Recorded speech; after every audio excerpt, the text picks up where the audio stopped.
한 줄씩 앞으로 더 오시면 안 될까요?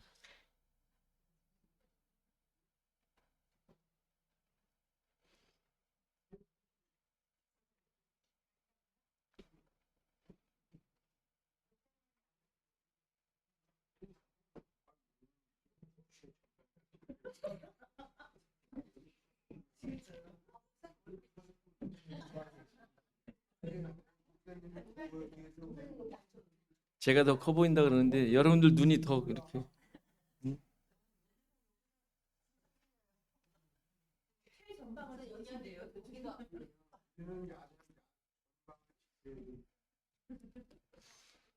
자, 뭐 많이 출타하시고 또 여러 가지 또 상황 있는 분들이 많이 있는 것 같습니다.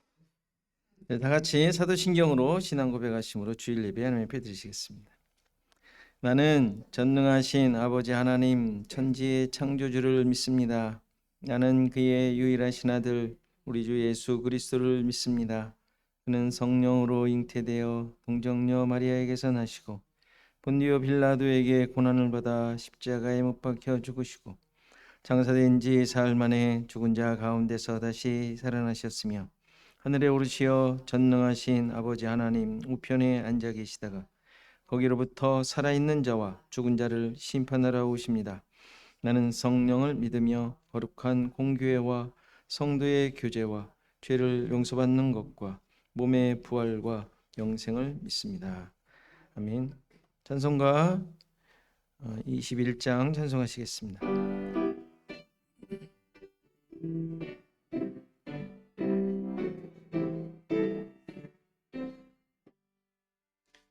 다 찬양하여라 전능왕 창조의 주께 내 호너 주 찬양 평강과 구원의 주님 성도들아 주 앞에 이제 나와 즐겁게 찬양하여라 다 찬양하여라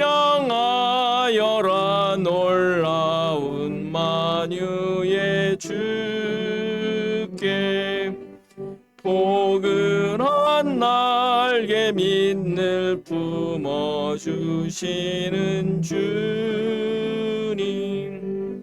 성도들아 주님의 뜻 안에서 내 소원 나 이루리라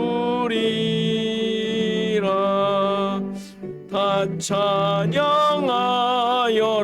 온몸과 마음을 바쳐 이 세상 만물이 주 앞에 다 나와 찬양 성도들아 기쁘게 소리 높여 영원히 찬양하여라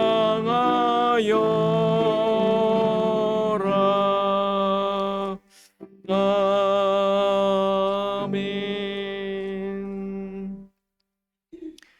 274장입니다. 찬송하시겠습니다.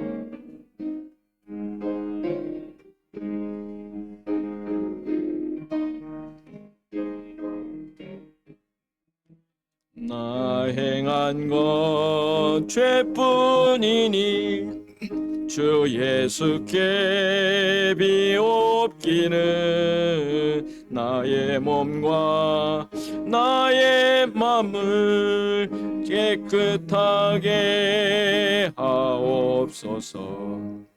물 가지고 날 씻든지 불 가지고 태우든지 내 안과 밖 다 닦으사 내 모든 죄 멸하소서.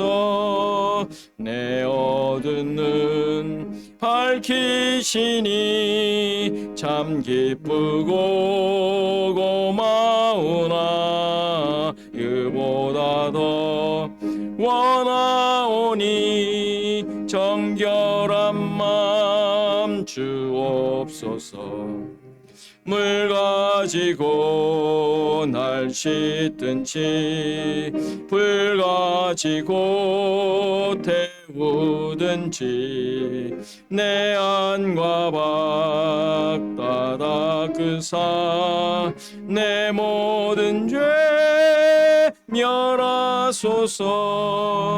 정결한 마음 그 속에서 신령한 빛 빛이 오니 이러한 마음 나 얻으면 눈까지도 밝으리라.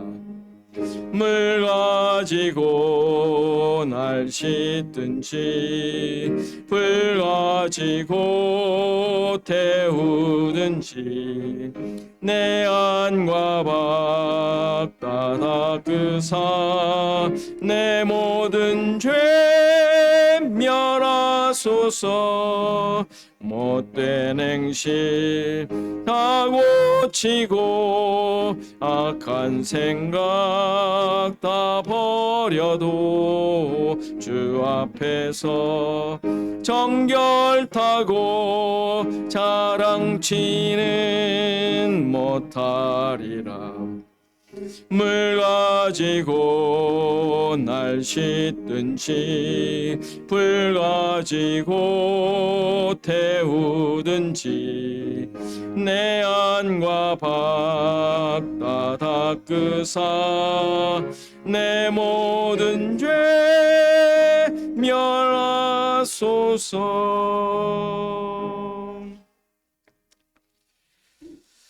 교독문 같이 교독합니다. 39번 시편 95편입니다. 함께 교독하겠습니다.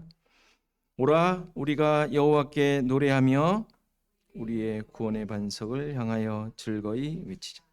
우리가 감사함으로 그 앞에 나아가며 시를 지어 즐거이 그를 노래하자. 여호와는 크신 하나님이시요 모든 신들보다 크신 왕이시기 때문이로. 땅의 깊은 곳이 그의 손 안에 있으며 산들의 높은 곳도 그의 것이로다. 바닥도 그의 것이라 그가 만드셨고 육지도 그의 손이 지으셨도다. 오라 우리가 굽혀 경배하며 우리를 지으신 여호와 앞에 무릎을 꿇자. 그는 우리의 하나님이시요 우리는 그가 기르시는 백성이며 그의 손이 돌보시는 양이기 때문이라. 아멘. 김석훈 집사님 기도 인도하시겠습니다.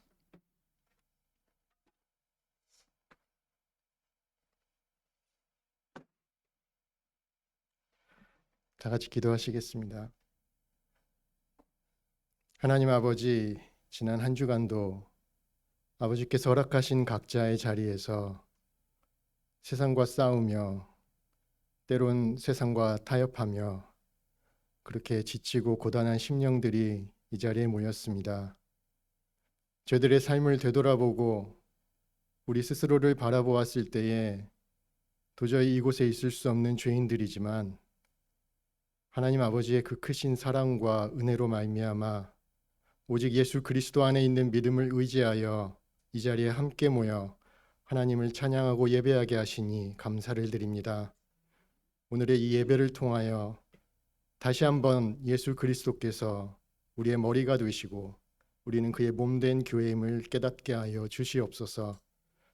머리가 되신 예수 그리스도의 지체들로서 서로를 세워가고 서로를 격려하며 서로에게 기쁨이 되는 참된 믿음의 교회가 될 수 있도록 성령님 역사하여 주시옵소서.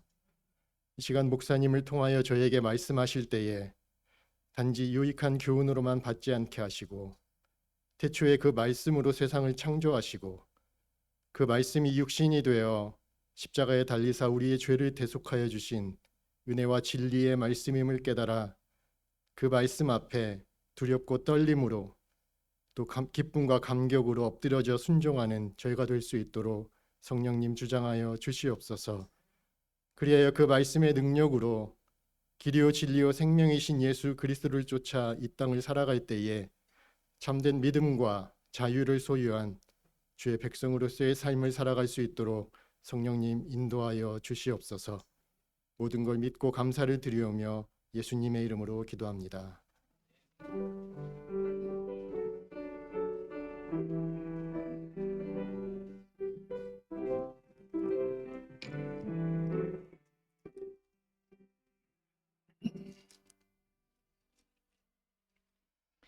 이 시간 다 일어나셔서 하나님의 말씀 받으십니다.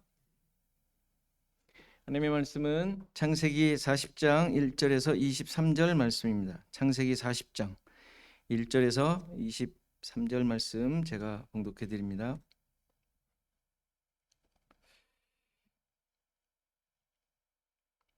그 후에 애굽 왕의 술 맡은 자와 떡 굽는 자가 그들의 주인 애굽 왕에게 범죄한지라. 바로가 그 두 관원장 곧 술 맡은 관원장과 떡 굽는 관원장에게 노하여 그들을 친위 대장의 집안에 있는 옥에 가두니 곧 요셉이 갇힌 곳이라. 친위 대장이 요셉에게 그들을 수종들게 하며 요셉이 그들을 섬겼더라. 그들이 갇힌 지 여러 날이라. 옥에 갇힌 애굽 왕의 술 맡은 자와 떡 굽는 자 두 사람이 하룻밤에 꿈을 꾸니 각기 그 내용이 다르더라. 아침에 요셉이 들어가 보니 그들에게 근심의 빛이 있는지라. 요셉이 그 주인의 집에 자기와 함께 갇힌 바로의 신하들에게 묻되 어찌하여 오늘 당신들의 얼굴에 근심의 빛이 있나이까? 그들이 그에게 이르되 우리가 꿈을 꾸었으나 이를 해석할 자가 없도다. 요셉이 그들에게 이르되 해석은 하나님께 있지 아니하니이까? 청하건대 내게 이르소서. 술 맡은 관원장이 그의 꿈을 요셉에게 말하여 이르되 내가 꿈에 보니 내 앞에 포도나무가 있는데 그 나무에 세 가지가 있고 싹이 나서 꽃이 피고 포도송이가 익었고 내 손에 바로의 잔이 있기로 내가 포도를 짜서 그 즙을 바로의 잔에 짜서 그 잔을 바로의 손에 들였노라. 요셉이 그에게 이르되 그 해석이 이러하니 세 가지는 사흘이라. 지금부터 사흘 안에 바로가 당신의 머리를 들고 당신의 전직을 회복시키리니 당신이 그 전에 술 맡은 자가 되었을 때 하던 것 같이 바로의 잔을 그의 손에 드리게 되리이다. 당신이 잘 되시거든 나를 생각하고 내게 은혜를 베풀어서 내 사정을 바로에게 아뢰어 이 집에서 나를 건져 주소서. 나는 히브리 땅에서 끌려온 자요 여기서도 옥에 갇힐 일을 행하지 아니하였나이다. 떡 굽는 관원장이 그 해석이 좋은 것을 보고 요셉에게 이르되 나도 꿈에 보니 흰떡 세 광주리가 내 머리에 있고 맨 윗광주리에 바로를 위하여 만든 각종 구운 음식이 있는데 새들이 내 머리에 광주리에서 그것을 먹더라. 요셉이 대답하여 이르되 그 해석은 이러하니 새 광주리는 사흘이라. 지금부터 사흘 안에 바로가 당신의 머리를 들고 당신을 나무에 달리니 새들이 당신의 고기를 뜯어 먹으리이다 하더니 제3일은 바로의 생일이라. 바로가 그의 모든 신하를 위하여 잔치를 베풀 때에 술 맡은 관원장과 떡 굽는 관원장에게 그의 신하들 중에 머리를 들게 하니라. 바로의 술 맡은 관원장은 전직을 회복하며 그가 잔을 바로의 손에 받들어 드렸고 떡 굽는 관원장은 매달리니 요셉이 그들에게 해석함과 같이 되었으나 술 맡은 관원장이 요셉을 기억하지 못하고 그를 잊었더라. 아멘. 내가 그리스도와 함께 찬양하시겠습니다.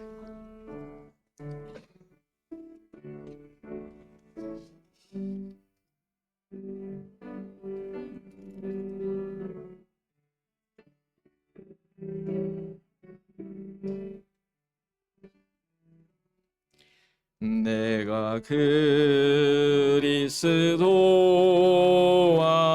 그리스도와 함께 십자가에 못 박혔나니 그런즉 이제 내가 산 건 아니요 오직 내 안에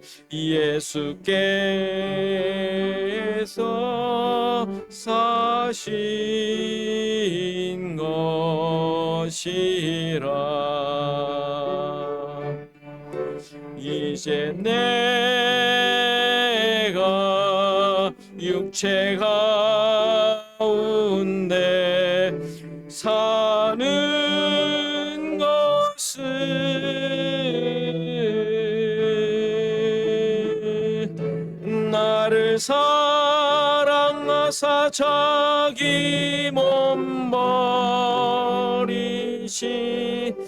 예수 위에 산 것이라.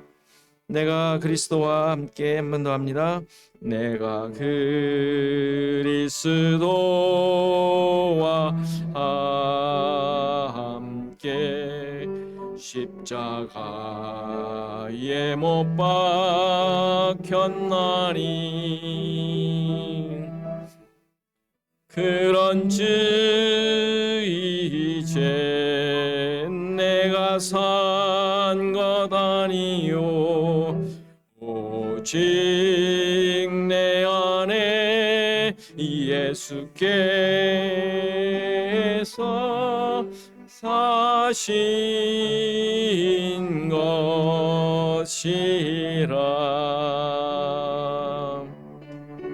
이제 내가 육체 가운데 사는 것은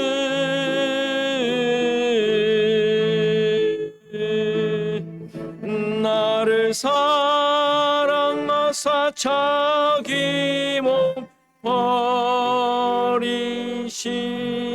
예수 위에 산 것이. 이제 내가 육체 가운데 이제 내가 육체 가운데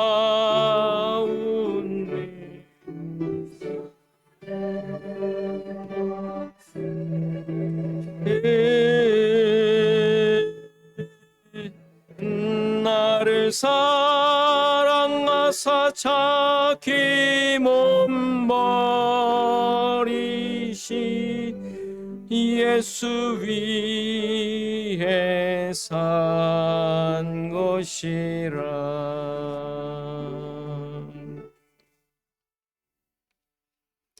아멘. 자, 교회 소식 나눕니다. 우리 앞뒤 사람과 인사하십시다.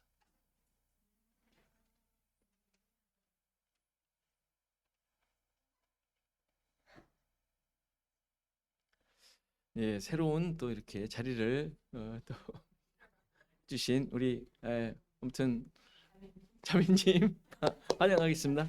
예? 예.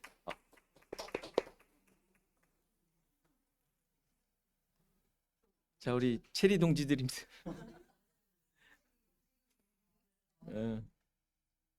역시 체리를 자주 따라가야 될 것 같아요. 다들 좋아하시는 것 같습니다. 네.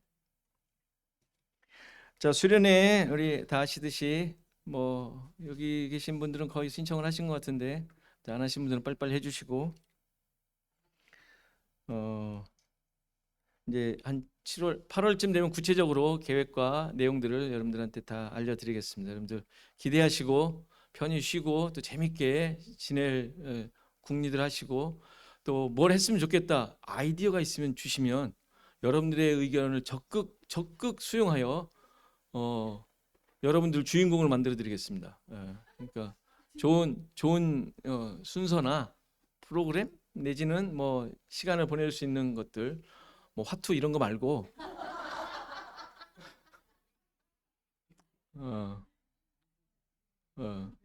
여럿이 같이 할 수 있는 거, 여럿이 장기자랑 뭐 이런 것도 좋고. 그래서 여러분들이 하나씩 또 이렇게 준비하셔서 망가지는 모습들, 이런 거 아주 좋지 않습니까? 우리의 교회 내에서 너무 지금 얼마나 고귀하고 그 자존심 센 사람처럼들 다 보이잖아요. 다 그때 좀 무너지는 모습들 이렇게 보여주신, 망가지고 이러는 모습들, 그리스도 안에서 다 망가져야 되지 않겠어요? 옳죠, 그죠?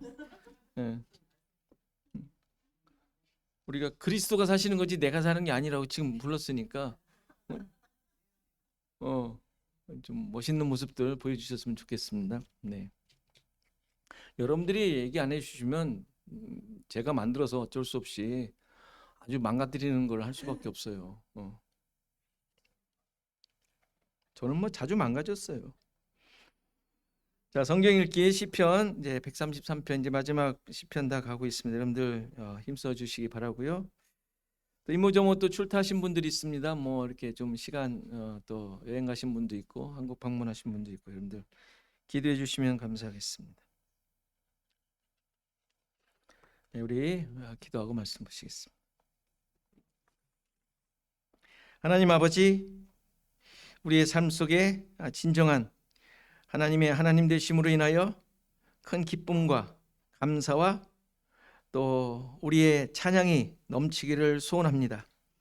무엇이 나를 기쁘게 하고 무엇 때문에 내가 감사하고 있는지, 내가 누구인 것을 무엇으로 확인하고 있는지 늘 돌아보게 하시고, 말씀 가운데 찾게 하시고, 하나님으로부터 주어지는 것, 위로부터 주어지는 것으로 인하여 이러한 나됨이 확인되어지고 발견되어지는 삶이 되게 하옵소서. 그래야 우리의 믿음이 그냥 나를 만들어가는 단순한 믿음이 아니라 하나님의 백성으로서 하나님의 통치가 이루어진 삶을 사는 자로서 그 안에 확인되어지는, 그것이 드러나게 되는, 그렇게 살아가는 시애틀 주원학교의 모든 성도들 되게 하옵소서. 오늘도 말씀 가운데 우리 자신들을 확인하며 발견하며, 또 말씀이 나를 어떻게 드러내고 밝히고 있는지 찾고 깨달아 다시 한번 말씀 속에서 하나님의 백성으로서의 그 자리를, 가치를 확인하고 고백하는 귀한 시간이 되게 하옵소서. 감사하고 예수 그리스도의 이름으로 기도하옵나이다. 아멘. 자, 오늘 읽은 창세기 40장은 요셉이 감옥에 갇힌 후 바로의 두 신하, 아주 굉장히 큰 측근으로 보통 알고 있죠. 그 두 신하가 오게 되어 만난 이야기입니다. 나온 대로 술을 관리하고 떡을 관리하던 자들이에요. 바로가 먹는 것을 관리하는 자니까 꽤 높은 자였다고 보통 얘기를 하고요. 바로와 함께 그 옆에서 많은 그 국정일을 같이 나누는 사람이었다고까지도 얘기를 합니다. 가까이서 있었던 사람으로 얘기를 하는데, 성경에는 나와 있지는 않지만 정확한 이유를 알 수 없지만 이들이 바로에게 범죄하여 그 친위대장이 관리하는 옥에 갇히게 된 내용입니다. 근데 중요한 사실은 거기에 요셉이 있었고, 이 요셉으로 하여금 그들을 섬기게 했던 것을 보게 됩니다. 여기서 친위대장이 보디발인지 아닌지는 확실치는 않아요. 그냥 보디발로 이해를 하는데 어쨌건 뭐 아닐 수도 있어요. 근데 간수장이 그 감옥의 일을 요셉에게 다 맡겼으니까 아마 그들이 들어오니까 그들도 아마 맡겼던 것으로 이해할 수 있습니다. 그래서 뭐 요셉이 모든 그 감옥의 일들을 관리를 하니까 거기에 있는 죄수들도 다 관리를 했을 거 아닙니까? 그러니까 당연히 그 두 신하를 아마 섬기게 되었던 것으로 보입니다. 그런데 이 모습에 대해서 성경이 또 그렇게 얘기하죠. 하나님께서 함께 하시고 인자를 더했기 때문이다 라고 얘기를 해요. 이거 역시 앞에서 우리가 계속 확인했듯이 요셉의 형통한 모습의 연속이에요. 그렇죠? 계속 그렇게 이해를 하셔야 돼요. 아니, 그 이야기예요. 다른 이야기들이 아니에요. 뚝뚝 떨어진 이야기들이 아니에요. 물론 내용이야 뭐 그럴 수 있지만, 이게 뭐 요셉이 뭐 어떻게 또 뭐 출세의 발판이 만들어지는 뭐 이런 식으로 이해를 하시면 안 돼요. 일이 잘 되고 뭐 이것이 뭐 요셉이 자랑거리가 만들어지고 이런 식으로 이해해서는 안 됩니다. 하나님의 함께하심과 인자, 그렇죠? 함께하시고 인자를 더하셨다. 이 두 단어는, 함께하심과 인자는 하나님의 약속과 관련된 용어란 말이에요. 우리가 계속 확인했듯이 함께하심은 이루어진 거잖아요. 인자는 하나님께서 이루심이거든요. 그러니까 요셉을 통해 그것이 계속 진행되고 있음을 말하고 있는 거예요. 하나님께서 구원의 역사를 요셉을 통하여 드러내신 거예요. 형통이라는 의미가 뭐였죠? 하나님의 함께 하심. 그렇죠? 성공했다는 말이 아니라 일이 잘 돼갔다는 얘기가 아니라, 여러분들 형통을 원하시죠? 그 원하는 것과 실제 성경이 말하는 것과 달라요. 물론 여러분들이 그 형통의 의미를 성경의 의미로 갖고 있다면 모르지만 하나님이 함께 하심이에요. 그러니까 그것이 잘 됐다, 내가 기분이 좋다, 만족한다라는 것과는 아무 상관이 없는 용어예요. 성경에서 나오는 형통은. 근데 여러분들 그걸 원하잖아요. 또 그렇게 해석해서 자꾸 그냥 누가 잘했더니 그렇게 됐다더라, 뭐 하나님이 형통케 하셨더라로 자꾸 이해를 하면 성경은 이제 큰일 나는 거예요. 손자병법이 되는 거예요. 요셉의 형통은 그가 일을 잘해서 열매가 많이 맺혀졌다, 그런 모습처럼 성경이 이야기를 하지만 그렇게 이해를 하고 받아들이면 안 되는 거예요. 그것을 통하여 하나님의 계획하심이 이루어졌다, 이렇게 이해를 하셔야 돼요. 따라서 요셉이 감옥에 온 두 사람을 섬겼다는 사실은 이제 이들을 통하여 하나님의 뜻이 무엇인지 또 드러내시겠구나, 이렇게 이해를 하셔야지. 그렇죠? 그리고 그것이 어떻게 드러납니까? 그들이 꿈을 꾸는데 그 꿈을 해석해 주는 것으로 이제 드러나게 되는 거예요. 우선 이 두 사람이 어떤 사람인지 잠깐 그 용어를 보고 한번 이해를 해보겠습니다. 술 맡은 자와 떡 굽는 자라고 합니다. 술 맡은 자, 사람처럼 얘기를 하지만 그냥 마시다, 물을 대다, 어디에 무슨 관계 시설에 물을 대다, 뭐 이런 동사에서 온 명사예요.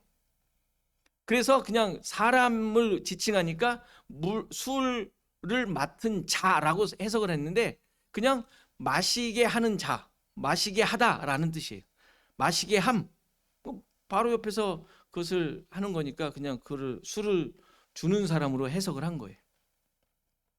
그래서 왕이 마시는 음료를 관리하던 자라고 좀 폭넓게 이해할 수 있습니다. 근데 이 자리에 느헤미야서를 보면 느헤미야가 그 술관원으로 있었다는 말이 있어요. 아닥사스다 왕의 술관원으로 있었다라고 얘기를 합니다. 1장에 보면. 그러니까 느헤미야도 똑같은 일을 하고 있었음을 알 수 있죠. 따라서 술 맡은 자라는 의미는 물을 주던 자, 물은 또 성경에서 진리를 의미하니까 진리를 주던 자로 이해를 하시면 돼요. 당연히 왕의 음료를 관리하는 일을 했겠지만 그러한 자가 지금 요셉이 있는 곳으로 옴으로써 하나님의 말씀, 그 진리를 깨닫게 하는 자로 세워졌음을 말해주고 있는 거예요. 이해되시죠? 반면에 떡 굽는 자는 그럼 무슨 의미겠어요? 대충 연상이 되죠? 충분히. 이 굽다라는 동사, 요리하다라는 동사에서 온 말이에요. 근데 이 동사는 특히 제의적 목적으로 빵을 구울 때 사용한 단어예요. 제사의 용어라는 거예요. 그러니까 진설병을 구울 때 뭐 이런 얘기죠. 그렇게 쓰이는 동사예요. 그러니까 당연히 빵이나 떡은 말씀과 율법을 의미하니까. 그렇죠? 그러니까 이 단어의 의미만 봐도 떡 굽는 자와 술 맡은 자는 하나님의 뜻을 드러내는 자로 나오고 있는 거예요, 지금 현재. 그걸로 이해를 해야지, 누군 성공했고 누구는 실패했대, 누군 살아나고 누군 죽었대, 이런 식으로 이해를 하시면 안 돼요. 좀 더 이제 구체적인 내용은 이제 꿈을 이제 보면서 이제 설명을 하겠습니다. 어느 날 두 사람이 꿈을 꿨다 그랬어요. 한 날에 꿈을 꿉니다. 이것도 특별한 의미가 있죠. 하나님께서 지금 일하시는 중이에요. 그런데 그 꿈을 꿨는데 두 사람이 이해를 못해. 당연한 거 아니겠어요? 하나님의 계시니까, 하나님의 구원의 뜻을 알려주는 거니까 일반 사람이 어떻게 알겠어요? 그래서 그 꿈을 꿨는데 너무 수심이 이제 너무 궁금하기도 하고, 이게 도대체 무슨 좋은 꿈인지, 옛날에는 꿈을 많이 꿨고 또 하나님께서 계시하시는 방법이 꿈도 있었고 환상도 있었고 여러 가지 있었으니까 어쨌든 당사자 입장에서는 굉장히 답답하고 걱정 근심이 있었다라고 설명을 합니다. 요셉이 그들을 관리하고 있으니까 그 근심된 얼굴을 보고 도대체 무슨 일이 있느냐 하고 묻습니다. 그러자 얘기를 하죠.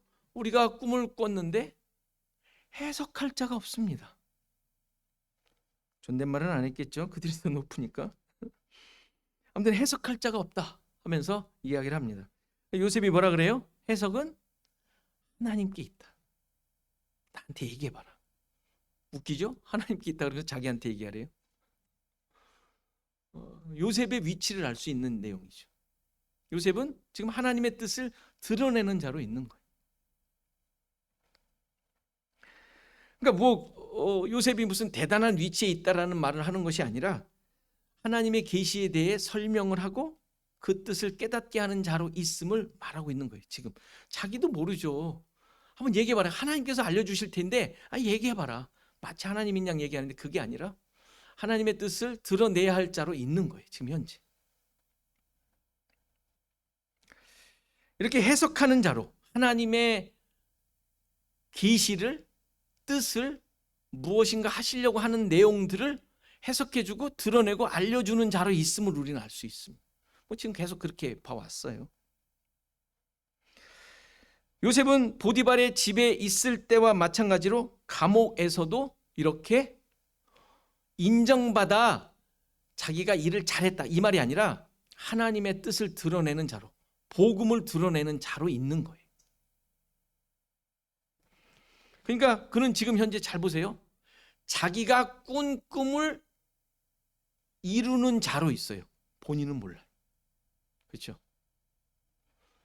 자기에게 하나님께서 꿈을 주셨는데 그 꿈을 이루어가는 자로 있어요. 지금 현재. 자기 자신도 모르게. 또 뿐만 아니라 그는 복음을 소유한 자로 주위 사람들에게 그것을 전하며 선포하며 드러내며 있어요. 본인은 몰라요. 그렇죠? 지금 그렇잖아요. 계속 그렇게 왔잖아요. 이제 그것이 폭로되어질 때 언제 폭로되어집니까? 형들이 왔을 때. 그때 가서 이제 더 명확하게 보여줄 거예요. 그가 왜 복음적 존재였는지. 뿐만 아니라 그는 하나님의 뜻이 무엇인지를 해석하는 자로 또 있어요. 지금 얘기하잖아요. 난 하나님께 있지 않냐? 나한테 얘기하라. 이렇게 얘기하고 있지 않습니까? 그러니까 이게 바로 하나님이 함께 하시는 자, 형통한 자로 있는 모습이란 말이에요. 자, 먼저 술 맡은 자가 꿈을 말하죠. 9절과 10절을 보면 내용 아시죠? 포도나무가 있었고 거기에 가지가 3개가 있는데 거기에 싹이 나고 꽃이 피더니 포도송이가 열려 근데 익었다. 포도송이가 익었다고 하지 않습니까? 익었는데 내 손에 바로의 잔이 있기로 내가 거기에 그 송이를 따서 즙을 만들어 그것을 바로에게 주었다. 이 얘기 아닙니까?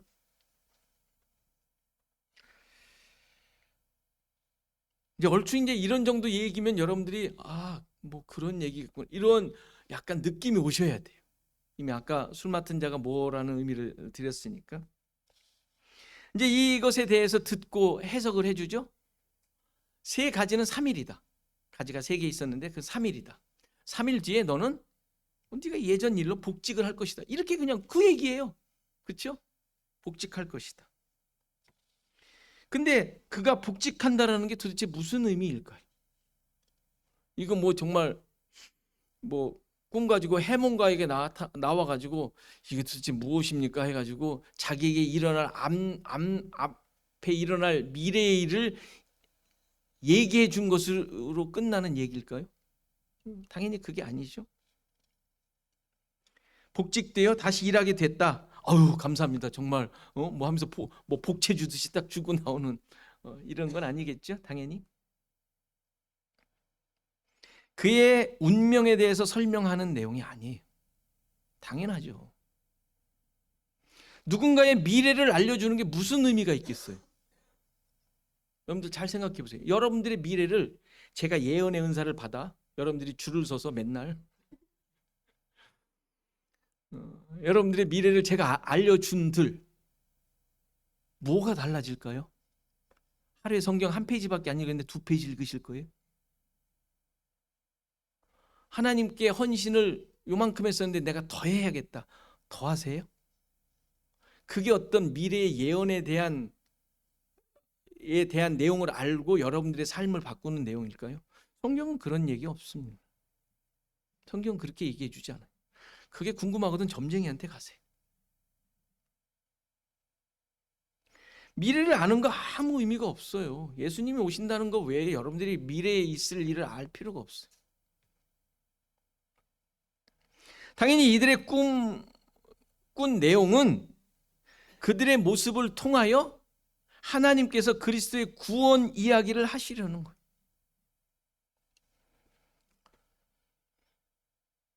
요셉이 이 꿈을 해석함으로 하나님의 뜻을 드러내고 복음을 선포하는 거예요. 지난번에 얘기했었죠? 베드로전서의 이 얘기의 말대로 옥에 있는 자들에게 구원을 선포하는 거예요. 복음을 전하는 거예요. 지금 그들에게 복음을 전하는 거예요. 복음이 나와야죠. 그들에게 복음은 자기가 살아나는 거예요? 이렇게 생각하는데 복음은 그게 아니잖아요. 성경의 복음은 여러분들이 좋아지는 게 복음이에요. 그렇게 복음을 이해했어요. 지금까지 수많은 사람들이. 복음은 내가 좋아지는 거야. 좋아지는 게 뭐예요? 돈 벌고 일 잘 되고 출세하고. 이게 무슨 복음이에요. 성경에서는 복음을 그렇게 얘기하지 않습니다. 복음은 구원 얘기잖아요. 구원 얘기. 예수 그리스도의 이야기. 따라서 술 맡은 관원의 꿈에서 중요한 단어는 뭐겠어요? 중요한 내용은 뭐겠어요? 포도나무죠. 포도나무. 포도나무의 즙, 포도주. 누굴 예표해요? 예수님을 예표하는 얘기죠. 포도나무는 예수님을 예표해요. 그리고 거기서 싹이 나고 꽃이 피고 포도송이가 익어 즙을 잔에 짜서 바로에게 주었죠. 이 모든 과정들은 예수 그리스도의 구원 사역을 상징하고 있는 내용들. 특히 즙을 짰다, 잔에 짰다라는 말은 그리스도의 십자가의 고난을 묘사하는 내용. 예수님께서 겟세마네 동산에서 기도하시며 피하기를 간구했던 그 잔, 그 고난의 잔. 근데 이 고난의 잔을 통하여 이 사람이 생명을 얻잖아요. 술 맡은 관원장이. 이걸 복직됐다라고 그냥 단순히 그냥 이해를 해버리는 게 아니라 생명을 얻는 거예요. 새 생명을. 그렇죠? 이게 복음적 용어잖아요. 복음적 용어로 이해를 하셔야죠. 내 개인의 잘됨의 용어로 해석을 해버리면 어떻게 성경을. 그렇죠? 새 생명을 얻는 거예요. 이 고난의 잔을 통하여. 그럼 두 번째, 떡 굽는 자의 꿈의 내용은 우리 또 뻔하지 않습니까? 너무 뻔하죠? 죽었다라고 생각하시면 안 돼요. 16절 17절이죠. 여기서 흰떡 세 광주리가 나왔고 그 광주리가 바로를 위하여 각종 그 바로에게 주기 위하여 만든 각종 구운 음식이 거기에 나와요. 그런데 이 음식을 새들이 먹었다라는 것이죠. 그럼 이 꿈의 해석의 내용은 뭘까요? 이거 역시 지금 말씀드린 대로 이 사람 떡 굽는 자의 죽음을 말하는 게 아니에요. 물론 죽겠죠. 표면적으로 죽었겠죠. 그런데 죽었다라는 얘기, 미래의 일을 아무 의미 없잖아요. 그거를 뭐 성경에서 찾겠어요? 자꾸 제가 이렇게 되풀이하며 얘기하는 이유는 여러분들의 귀에 박혀서 여러분들 그렇게 성경 적용하지 말라고 지금 얘기하는 거예요. 당연히 여러분들이 예상하신 대로 떡 역시 예수 그리스도를 예표해요. 여기서 근데 떡이 흰 떡이랍니다. 흰 떡. 이 하얗다라는 희다라는 단어도 구속과 관련된 용어예요. 흰 옷. 세마포가 무슨 색이에요? 우리에게 입혀준 흰색 깨끗한. 그리고 죄가 양털같이 희어진다고 할 때 똑같은 단어를 써요. 그러니까 속죄를 의미하는 단어예요. 희다라는 것은. 그리고 구운 음식이라고 했죠. 구웠다. 음식을 구웠답니다. 굽는 자니까 이 사람이 뭐 구웠겠죠, 당연히. 근데 이 굽는 것도 구속과 관련된 용어예요. 유교절에 6월절에 구운 무교병을 먹고 가지고 나와요. 구운 걸. 그냥 가져 나오면 안 돼요? 저게 광야에서 구워도 되잖아요. 그렇죠? 그렇지 않습니다. 구워서 먹고 가지고 나와야 돼. 우리 잘 알듯이 부활하신 예수님께서 제자들에게 숯불에 구운 생선과 떡을 구워 주셨어요. 왜 구워주셨을까요? 떡이 덜 익었나? 응? 그냥 주시면 안 돼? 좀 싱싱한 거 준비하셨다가 싱싱한 거, 신선한 거를 준비했다가 주시면 안 되나? 응? 왜 하필이면 구운 생선과 떡일까요? 그렇죠? 왜 구웠죠 거기서? 이게 구속과 관련됐기 때문에 그래. 새로운 생명을 얻은 새로운 삶에 먹는 생명의 양식을 예표하기 때문에 그래. 구웠다라는 것은. 그런데 이 구운 떡을 새들이 먹었대요.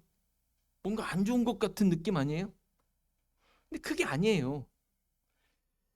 새는 날개를 갖고 있죠. 날개 달린 짐승은 창조 다섯째 날에 여러분들에게 설명을 했던 것으로 기억하는데, 새를 창조하신 날개 달린 새가 땅에 충만하라고 얘기를 해요. 땅에 충만하라고. 공중에 날아다니는 새인데 왜 땅에 충만해야 돼요? 공중에 충만해야 되는 거 아니에요? 그렇죠? 그 설명 이미 그 앞에서 했어요. 여러분들 1권 보셨죠? 1장 나눠드린 거 다 보셨죠? 하나님의 구원의 은혜를 설명하는 단어예요.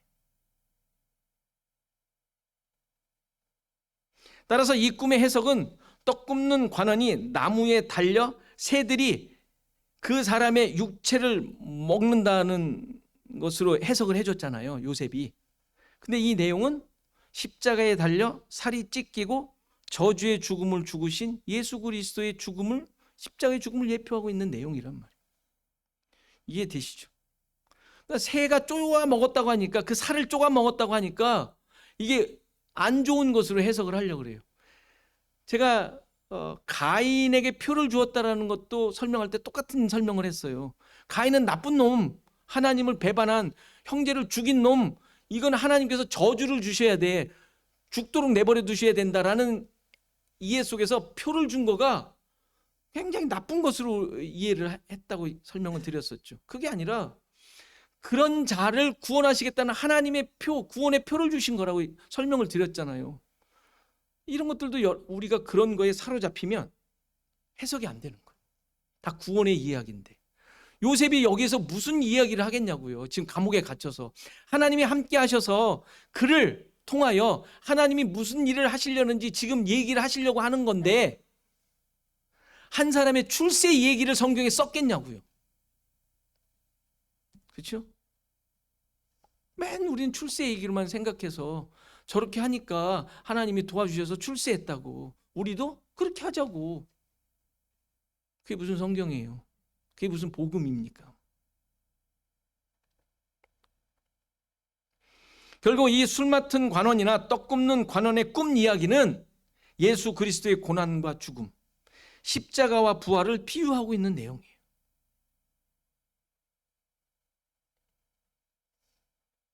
절대 뭐 그런 역사가 있었다, 그런 일이 있었고, 그런 기회에 요셉은 기회를 잘 잡아 하나님을 잘 믿더니 꿈 해석할 수 있는 능력도 주시고, 그러니까 기도 열심히 해서 이런 능력도 받아 출세하고 성공하자. 말이 안 되죠. 있을 수 없는 성경 해석이에요. 요셉은 감옥에서 그곳에 있는 사람들을 통하여 하나님이 보여주시고자 하는 그 구원의 이야기를 지금 해석해 주며 하나님의 뜻을 드러내는 자로 존재하고 있는 거예요.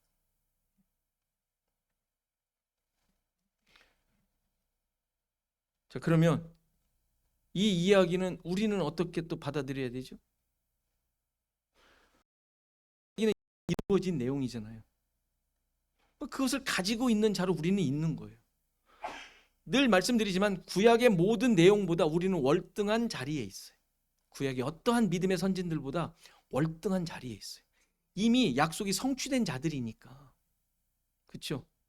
그럼 그것이 드러나야 되지 않겠어요? 요셉의 모습, 요셉은 예수님을 예표하는 인물이니까, 하나님이 함께 하신 자를 그대로 보여주는, 우리를 예표해 주는 자니까, 우리가 예수님이라는 얘기, 우리는 예수님은 아니지만 신적 존재라는 건 아시죠? 하나님의 아들. 하나님의 아들은 신의 아들 아니에요? 신의 아들이 인간이에요, 신이에요? 대답을 못하세요. 왜? 여러분들이 상식적인 대답인데. 신적 존재예요. 우리는, 신자들은 그의 자녀들인데, 아니 하나인 자잖아요. 너희가 내 안에, 내가 너희 안에, 하나라며. 하나잖아요. 그러면은 철학적으로나 이성적으로 이해가 되고 말도 안 되는 이야기지만 하나 된 자잖아요.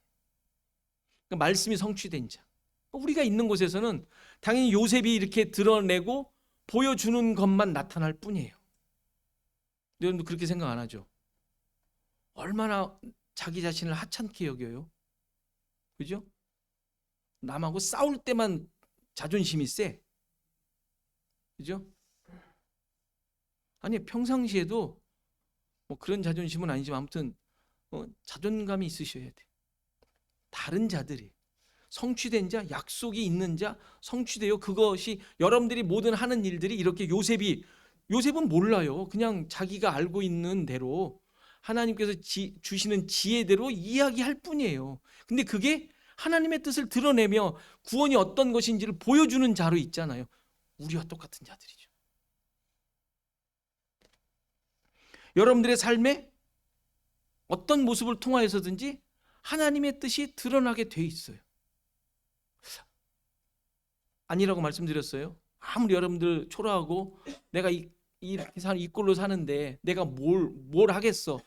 가 아니라 여러분들의 순간순간 하나님의 은혜와 하나님의 진리와 복음과 뜻과 이런 것들이 다 드러나게 돼 있어요. 여러분들은 몰라요, 실제로. 그러니 늘 말씀을 봐야 되고 하나님을 의지해야 되고 묵상하며 기도하고 하는 것들을 늘 하는 거예요. 무슨 일이 있거든, 답답한 일이 있거든 잠깐 묵상하세요. 기도하세요. 지혜 달라고, 나를 통하여 하나님의 뜻이 드러나게 해달라고. 이게 우리의 삶의 목표고 기쁨이고 근거지. 뭐에 좌우되는지 잘 보세요. 왜 이렇게 화가 많죠, 여러분들? 안 봐도 뻔해요. 저만 화가 있는 게 아니더라고요. 요즘 차들 보니까 다 화가 있어, 그냥. 다 레이싱이야, 그냥. 참 그렇지 않아요? 뭐 줄이 왜 있나 몰라, 차선이. 근데 그거를 보는 나는 또 왜 화내나 몰라. 응? 잘 가라고 그러지. 그렇지 않습니까? 화가 있으니까 그거 보고도 남이 그러고 있는데 내가 화가 나. 우리가 존재함으로 하나님의 살아계심과 일하심이 드러나고 선포돼요. 말로 막 떠드는 게 아니라 안 해도. 그게 증인 아니에요, 증인?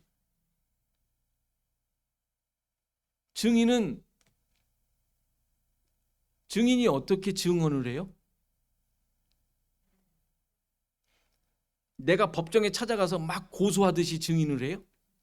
아니죠. 누가 물어볼 때. 그리고 나는 평상시에는 가만히 있는 게 증인이에요. 난 알고 있다. 나는 갖고 있다.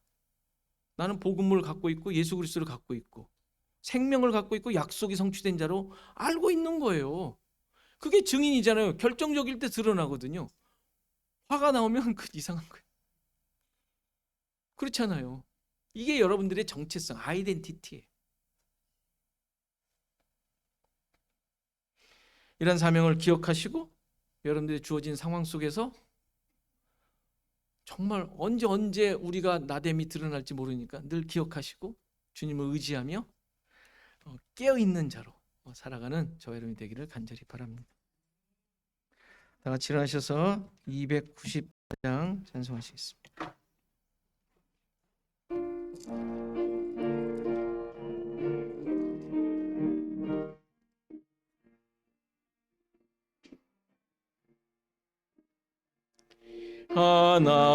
하나님은 왜 아들을 주시는 내까지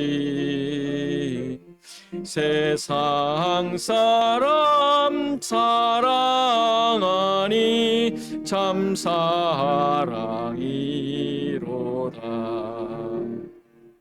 하나님은 사랑이라 죄악에 빠졌던 우리까지 사랑하니 참 사랑 아닌가. 하나님을 배반하고 멀리 떠난 우리 원수같이 대적하나 사랑하여 주네. 하나님은 사랑이라 죄악에 빠졌던 우리까지 사랑하니 참 사랑 아닌가. 세상 죄를 사시려 우리 죽을 대신 성자 예수 십자가에 고난 받으셨네. 하나님은 사랑이라 죄악에 빠졌던 우리까지 사랑하니 참 사랑 아닌가. 이 사랑에 감사하여 곧 주께 나오라.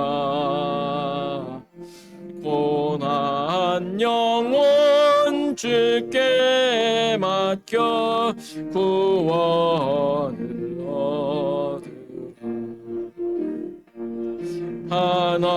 하나님은 사랑이라 죄악에 빠졌던 우리까지 사랑하니 참 사랑 아닌가.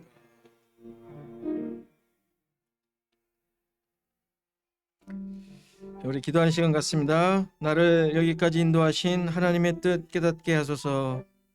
내 상황과 그 상황 가운데 주신 사명 잘 감당하며 감사하게 하소서. 또 아픈 가운데 있는 성도들, 선교지의 선교사님 사역을 위해 또 한국과 미국을 위해 이 시간 다 같이 기도하시겠습니다. 아버지 하나님 감사합니다. 우리를 사랑하시고 인도하셨어요. 주님의 선하심, 주님의 인도하심 속에 우리가 살게 하시고 모든 역사 하나님의 인도하심에 감사하며 찬양하게 하시니 감사드립니다. 하나님의 뜻만 들으며 삶을 깨닫게 하시고 그 가운데 하나님 정말 주님을 의지하며 감사하게 하옵소서. 기쁨 있게 하시고 그 성에서 우리 주님 바라보게 하시고 옆에 아버지 하나님 모든 것들을 순종해 주시고 아버지 하나님 주옵소서.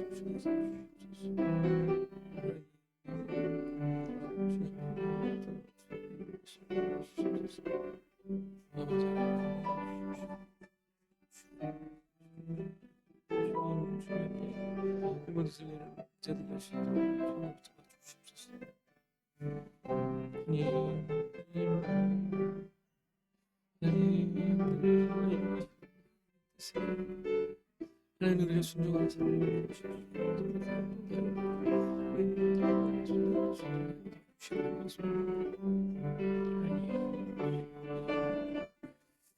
주님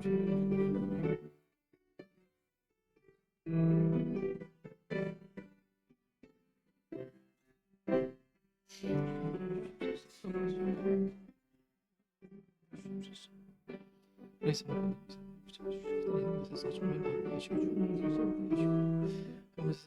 아버지 하나님 그리스도의 모습 아버지 하나님의 백성을 쓰는 주님이여 도와주시옵소서. 하나님 주님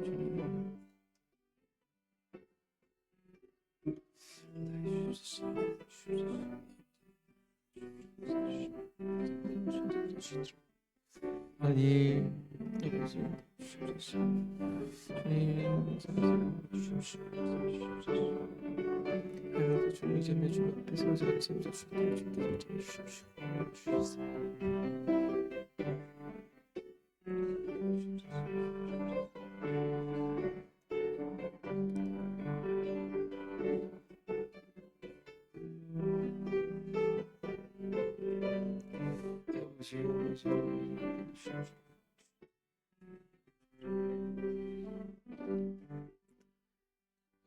하나님, 나를 나되게 하신 하나님의 역사와 인도하심에 감사와 찬양을 드립니다. 하나님, 이러한 고백이 나의 삶의 순간순간 일어나게 하시고 좌절치 않도록 하여 주시고 나를 통하여 하나님께서 이루시고자 하는 것들에 하나님 귀를 기울이며 하나님을 붙잡고 나아가는, 그래서 깨어있는 우리 모두가 되게 하옵소서.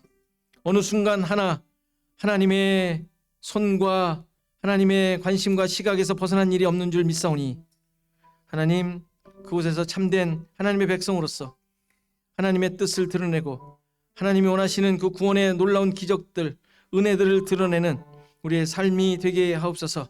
하나님, 어디에 있든지 무엇을 하든지 내가 지금 무엇에 힘쓰며 애쓰고 있든지 그 모든 것이 하나님을 높일 뿐만 아니라 하나님의 하나님 되심을 드러내며 하나님의 역사가 무엇인지를 드러내는, 그래서 이 땅 가운데 하나님의 통치가 어떻게 이루어지는지를 드러내는 우리의 삶인 줄 믿고 주님만을 의지하며 살아가는 우리 모두가 되게 하옵소서. 우리 시애틀 주원학교의 모든 성도들 붙잡아 주시고 어디에 있든지 무엇을 하든지 지금 하고 있는 모든 일 속에서 주님만을 의지하게 하시고 말씀을 쫓으며 말씀이 기준이 되어 살아가게 하시고 많은 사람들에게 하나님의 뜻이 무엇인지, 하나님의 살아계심이 어떠한 것인지, 하나님의 통치가 무엇인지, 하나님의 나라의 원리가 무엇인지 드러내는 우리 모두가 되게 하옵소서. 시애틀 주원학교회가 앞으로 나아가야 할 길을 우리 모두가 한 마음이 되어 잘 감당할 수 있도록 붙잡아 주시고 지역을 향하여 또 이 나라를 향하여 세계를 향하여 감당해야 될 것들을 찾고 알고 깨닫고 걸어가는 우리 모두가 되게 하옵소서. 특별히 이 나라와 또 고국 한국을 붙잡아 주시고 그곳에 일어나는 모든 일들을 통하여 하나님만이 드러나게 도와주시고 믿는 자들이 깨어 기도하며 주어진 사명을 잘 감당으로 말미암아 어디에서든지 하나님의 살아계심만, 하나님의 다스림만 드러나는 귀한 나라 되게 하옵소서. 이제는 예수 그리스도의 은혜와 하나님의 크신 사랑과 성령의 감화 감동 교통하시며 함께 하심이 오늘 예배한 모든 성도들 머리 위에, 저들의 생업과 가정과 자손 대대 위에, 시애틀 주원학교회 위에 이제로부터 영원토록 함께 계실지어다. 아멘.